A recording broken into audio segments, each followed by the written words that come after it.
And this splodge of blue paint you should be able to see directly down here is the start of Cycle Superhighway 2. There have been 5 cyclists killed in London in the last 9 days, and 3 of them have been killed either on or very close to Cycle Superhighway 2, which goes from just off Aldgate, just in the city of London, towards Stratford in the east. And I'm going to cycle along it. Here we go. I'm going to venture out, and I'm surrounded by traffic. If I was a novice cyclist, I'd be terrified. We're stopping at a convenient point. This is where the Royal London Hospital was, or rather, well, that's the old building of it. And another of the recent fatalities on November the 5th was a porter from the Royal London Hospital who was cycling home a little bit further down this road. It's very nice to have someone revving their engine directly behind you. Give me space, lads. Well, that Travis Perkins van was driving kind of very close to me, revving his engine behind. And you can see the sheer number of construction lorries around, and other lorries.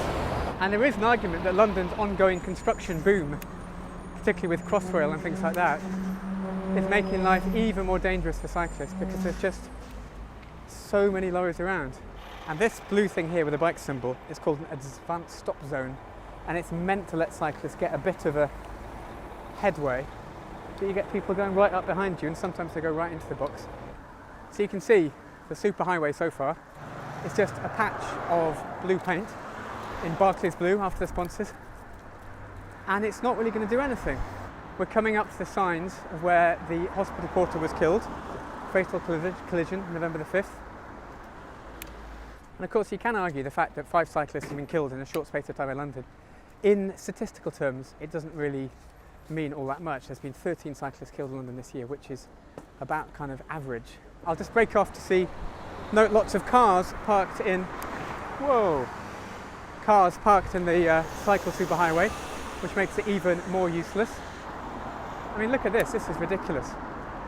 Again, if you took the Mayor of Amsterdam along here, and who knows, he probably has, then he'd say this isn't a bike lane, it's just a waste of time.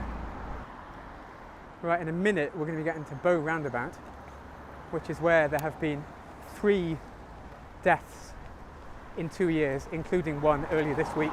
Whoa! Thank you, Delphi Foods.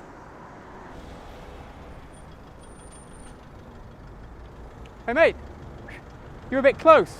Take it easy, all right? You overtook me too close, all right? You're too close. I seem to have got myself into lane to go on the flyover, which I don't want.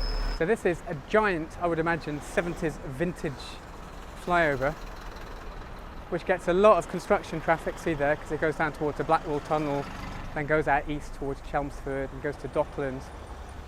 And here we have our first sighting of a segregated lane, and what a pathetic segregated lane it is. So it keeps me clear of that construction lorry, doesn't keep me at all clear of that lorry.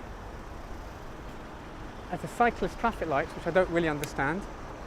I can't work out if I'm meant to be going forwards or not. I've got to say, this is absolutely rubbish. You know, I've ridden a bike around Bangkok, I've ridden a bike around Beijing. I have to say, this is pretty much on a par with them. Right, it's a green light.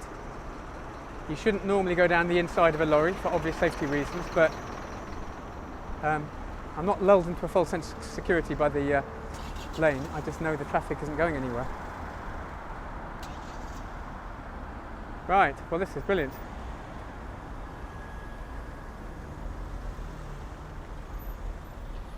And it's another little segregated thing. It's pointless having a segregated bit if you have to go across all these other lanes first. This is absolutely crazy. And we're getting towards the stretch of Cycle Superhighway where, according to the Mayor, there we go, it's going to be the future for cycling in London. And it was here about 8 days ago that Boris Johnson stood to announce the section officially open. At that point there were 8 cyclists killed in London this year. Now there's 13. It's not so much cyclists are dying in a variety of strange ways, it's most of the time, well over 50% of the cases, it is a lorry against a bike. So in the interim, I'd say get out on your bikes. It's great, it's safe, but just be careful.